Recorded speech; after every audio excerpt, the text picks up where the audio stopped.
पर ये बताइए कि ये विधान परिषद का सदस्य यानी विधायक बनने से पहले कुछ रोजगार के साधन भी आपने तलाशे होंगे।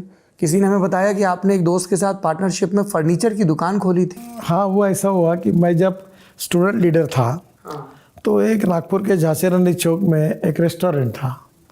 तब हाफ चाय 4 आने का मिलता था। अच्छा। तो वहीं हमारे कार्यालय के ABP के कार्यालय के बाजू में रहता था। दिन भर वहाँ इकट्ठा होते थे और तुमको स्टूडेंट का माहौल मालूम होगा, हाफ चाय पीते थे, कभी सिंगल समोसा खाते थे, पैसे तो रहते नहीं थे। वो करते करते हमारी इतना रश हो दुकान में, और उसका धंधा तो कुछ होता नहीं था ज़्यादा, तो उसका हो गया दिवाला पीट चुका।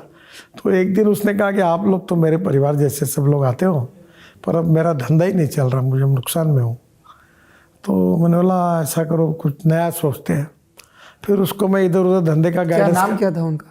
उनका चाय समोसा होटल था। अच्छा, नहीं, उन व्यक्ति का नाम ध्यान है आपको? विजय केवल रामानी करके थे। तो फिर मैं उसको एक मेरे अलमारी, स्टील अलमारी बनाने वाले के पास लेके गया। मैंने बोला ये दुकान अच्छा बनाते हैं, तुम्हारे अलमारियाँ रख दो और ये जैसे बेचेंगे तो अपना कमीशन लेके आपको पैसा देगा। तो उसने एक कंडीशन डाली, वो मुझे जानता था। वो बोला एक ही बात पर उधारी पे माल दूंगा, अगर तुम इसके पार्टनर बनोगे तो। अब ये बात जो होगी कि मेरा तो कोई लेना देना नहीं था, पर उसका भला करना, उसका कुछ का ये था, तो मैं उसका पार्टनर बना। फिर अलमारियाँ बेचते रहे और लॉ भी फाइनल की परीक्षा थी, तो मैं थोड़ा कभी प्रैक्टिस करना ऐसे ही मूड में था। तो वो बिज़नेस की मुझे पहले से ये थी। तो वो करते करते फिर कूलर मैन्युफैक्चरिंग शुरू किया। तो मैंने अपने घर पर कूलर की फैक्ट्री डाली। फिर कूलर अलमारी बेच बाजू का दुकान खरीदी किया। तो उसमें जब मैं ग्रेजुएट का ये बना तो मैं फर्नीचर हम लाते थे दिल्ली से, वो विदाउट बिल आता था। और उस समय काने की एक पलंग दिल्ली के हम लेके गए, और एक नए नए शादी हुआ कपल है उन लेके गए, उनको दिया। हमको लगा बड़ा सस्ता था, सस्ता दिया, पर वो बाद में 3 दिन के बाद पलंग टेढ़ा हो गया है। तो हमारे पास आए, तब से दिल्ली से कोई माल नहीं लेना तय किया। ये आगा तब मेरा मत दिल्ली के बारे में, ये बड़ा बोगस शहर है।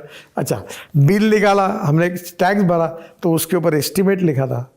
तो हमारा CA बोले ये बिल ही नहीं है, बोले ये एस्टीमेट है, कोटेशन है बोले, और उसने हमसे टैक्स वसूल कर लिया।